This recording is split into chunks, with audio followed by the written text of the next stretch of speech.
buhay. Mahirap ang buhay.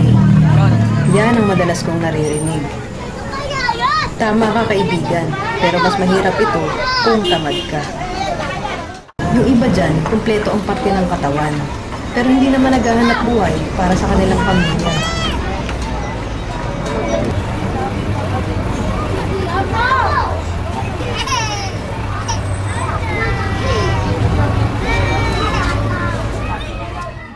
Bigyan kita ng halimbawa para ma-inspire kang magtrabaho.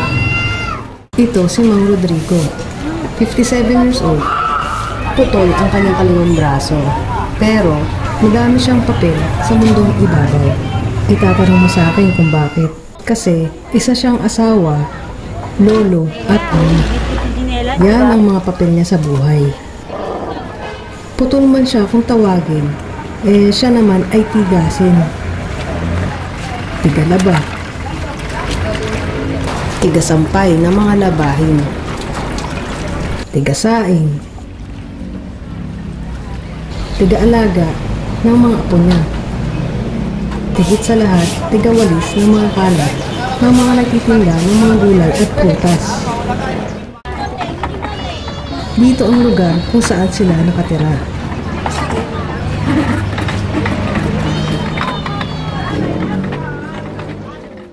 Bali, ito yung bahay ni Tatay Rodrigo. Dari lang siya sa tagpi-tagping kahoy. Tapos, lagyan na siya ng trapal. Yun yung bubong niya. 3 taon na silang nakatira dito. Na-demolish kasi yung tinitira nila dati. Sa kabilang pintuan naman nakatira ang kanyang mag-iina at ang kanyang mga apo. Maliit lang ang tulugan ni Tatay Rodrigo. Madilim at mainit dito sa gabi. Wala siyang ilaw at electric fan kasi wala daw siyang pambili. Tatay, wala po ba yung balak lumipat? Ay, wala po dahil kasi wala pong pang-upa. Yung kung may pang-upa man, ibibili na lang po namin ng pagkain. Ay, opo. Bali, dito nakatira yung 2 anak ni Tatay tsaka si Nanay. Kasi maliit tong bahay nila, kaya dun si Tatay nagtayo ng barong-barong sa labas. Dito sa kwarto na to, meron silang kuryente pero illegal. Ako si Lina. Una akong trabaho din, may sakit akong hika. 50 anos ako. Anong trabaho mo, Diego? Bali, sidecar boy po ako. Sa ngayon po, yung nahuli po kasi yung sidecar ko kaya di pa ako nakapagbiyahe. Ay, ganun. Wala ko kasing permit na inibigay sa amin dyan sa may national road Ah, ganun. Ako po si Sarah. 21 years old po ako. 14 anos lang po ako ng mag-asawa. May 2 anak ko po. Ito po si Gagoy, panganay na anak ko po. 2 years old na po siya. Ito po yung pangalawa, 7 months, tanga. Ako lang po nagtataguyod sa 2 anak ko. Nakakulong po kasi asawa. Pedicab driver po yung asawa ko. Doon po sa pinitilaan niya, meron pong karirahan doon. Yung time na nagkahulihan po, nadamay po siya. Kasama po siya sa nadampot. Nakakala, nagsusugal din po siya. Tinulong siya, tinatungan mo po siya ng iba-ibang kaso. Nadamay lang po siya. Bali, ilang taon yung nasintensya na asawa? Lifetime daw po. Ay, ganun? Tinatungan po kasi siya ng... Sa lugar po kasi na yun, puro addict po kasi. Kala, ganun din po siya. Ah, nadamay Damay lang po talaga siya. Tinatungan po siya ng ibang kaso. Sa sweldo ko po, pinagkakasya ko lang po sa gatas dahil ng 2 anak. Hindi po ako nakakapagbigay sa nanay tatay ko. Tatay ko lang po talaga nag-aan para sa pagkain ko.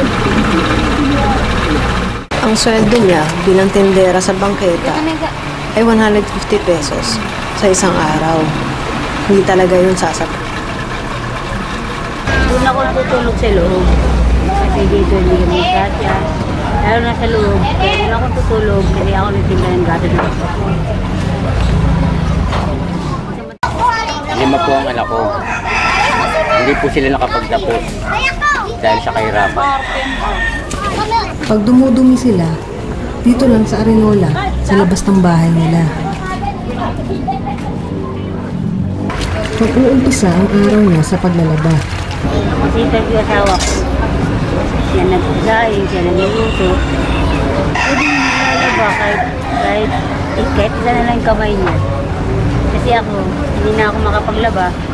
Gawa ng kamay ko, hindi na nakakagalaw. Yung isa. Tatay, hindi ka ba nahihirapan? Okay lang, pero ginagawa ko to para sa pamilya ko. Pagkatapos, magwawalis na siya para kumita ng pera. Araw-araw tulak na tong karito na to. Dito siya nakahanap ng pagkakakitaan sa loob ng mahabang panahon. Ang trabaho niya dito ay maglinis sa mga kalat ng mga nagtitinda ng prutas at gulay.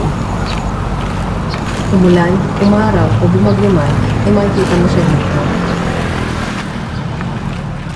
Mabait niya si Rodrigo, araw-araw nagbawalis siya dito.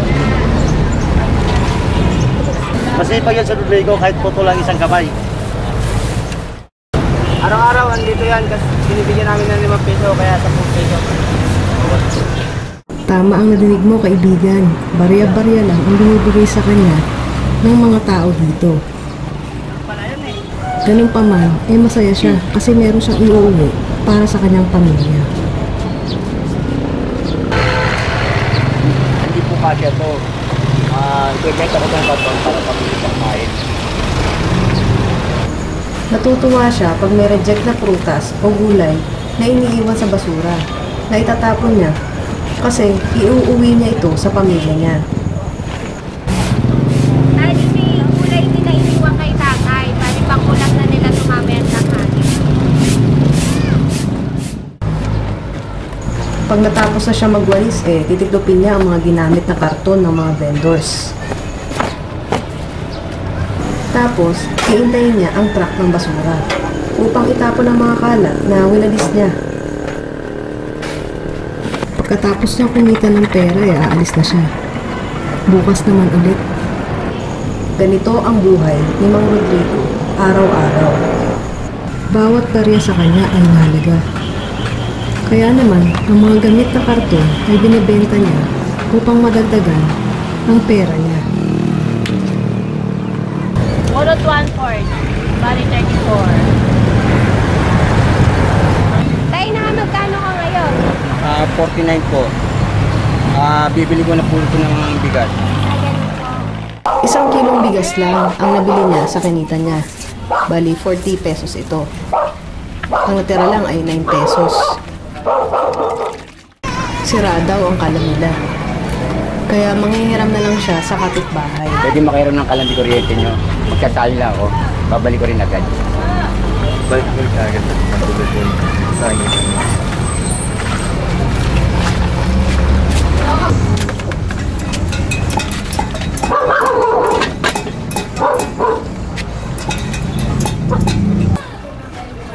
Hindi kaya ni Tatay Rodrigo ang maghiwa ng gulay. Kaya katulong niya ang kanyang asawa.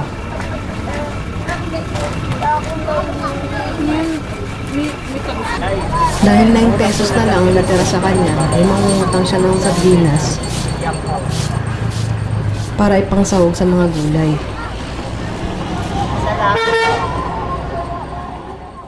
Bali, ang kwarto pala ni Tatay Rodrigo ay isa lang kusina sa umaga. Ang daming pinagdaanang hirap ni Tatay Rodrigo para lang meron siyang maihain na pagkain sa kanyang pamilya.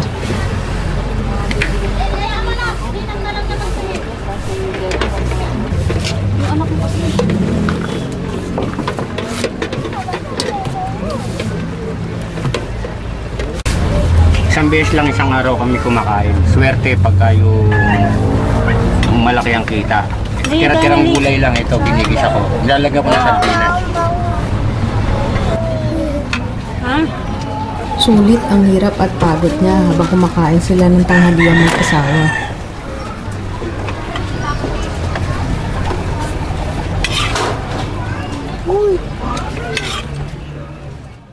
Tayo nga kami sa'yo kahit putol yung kamay mo, masipag ka pa rin magtrabaho.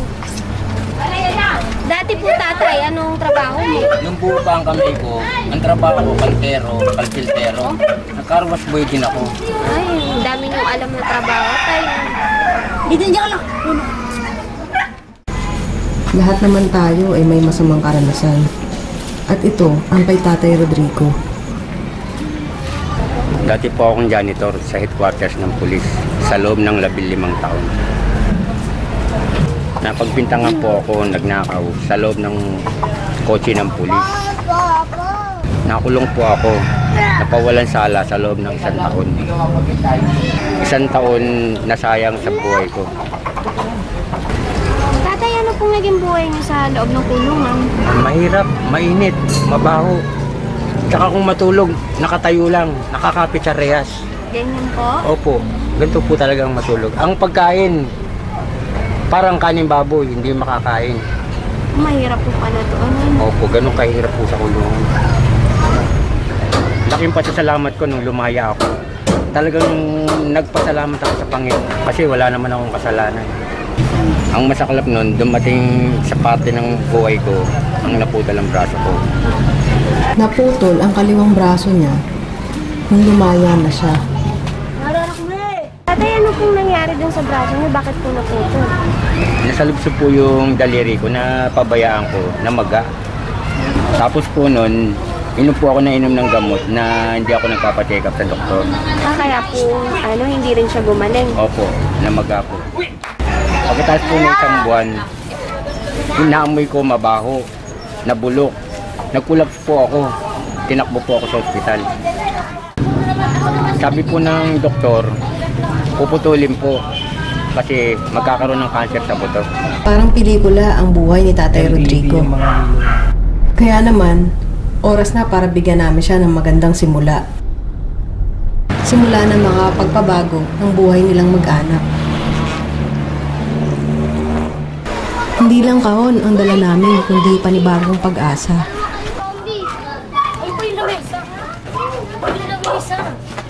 Inabutan namin si Tatay Rodrigo sa maliit ng kwarto habang nagsisiesta. Ayan. Magandang hapon po.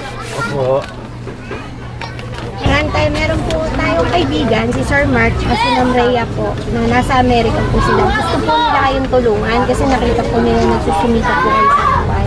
Meron po silang pinaabot sa inyo na cash po, pang negosyo po, pang umpisa nyo po sa maliit na negosyo nyo po. Para po hindi lang po yung pag-uwalis nyo, kukuhanan nyo po na pang kain nyo po, no? Ito po. Maraming salamat po, Ma'am Rhea. Sir Mark. Sir Mark po. Maraming po sa inyo. Salamat. Malaking tulong po sa amin at sa pamilya po. Maraming salamat po.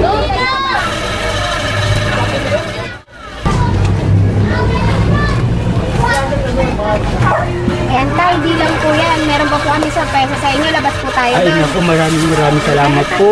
Ay, naku po, Ma'am Rhea. Sir Mark.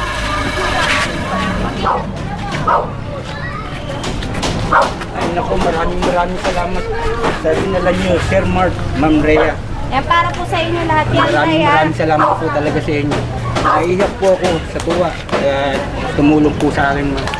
Maraming salamat po. Alam yan tayo. Hindi ko po akalain na darating po sa akin itong pang-araw-araw namin. Talagang naiiyak po ako sa inyo, Ma'am Rhea, Sir Mark. Talagang maraming salamat po. Maraming salamat po talaga sa inyo. At nang bumubuo po. Maraming salamat. Nung makumpleto na ang pamilya ni Mang Rodrigo, agad kami nagsimula. Tayo na, ready na po kayo. Buksan na natin. Opo.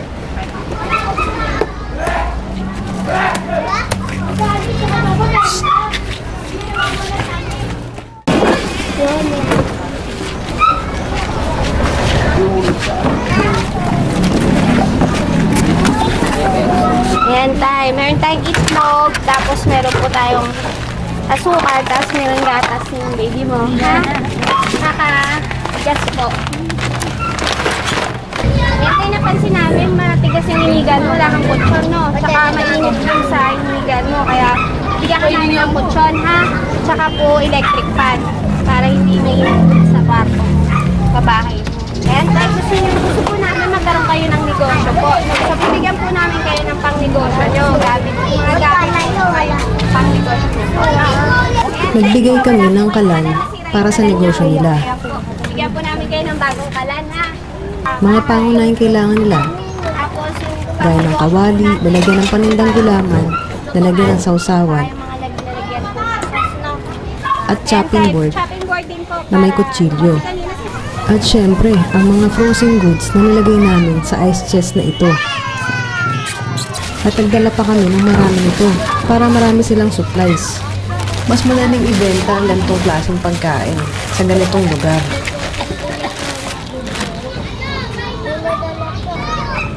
Bukod sa electric fan ay nakaset up na din ang bagong lamesa at upuan ng mga Rodrigo. Naku, ang kwarto ni tatay ay may ilaw na at napuno na ito ng gamit. Nagdala din kami ng mga ingredients sa pagluluto at paggawa ng sausawan. Meron din kaming dalang gulaman at mamaya ituturo namin kung paano ito gawin. Tatay, ito na yung bago nyong kalan, ha? Hindi ka na manghihiram. Tapo mo na yung luma mong kalan, huwag mo nang patawa.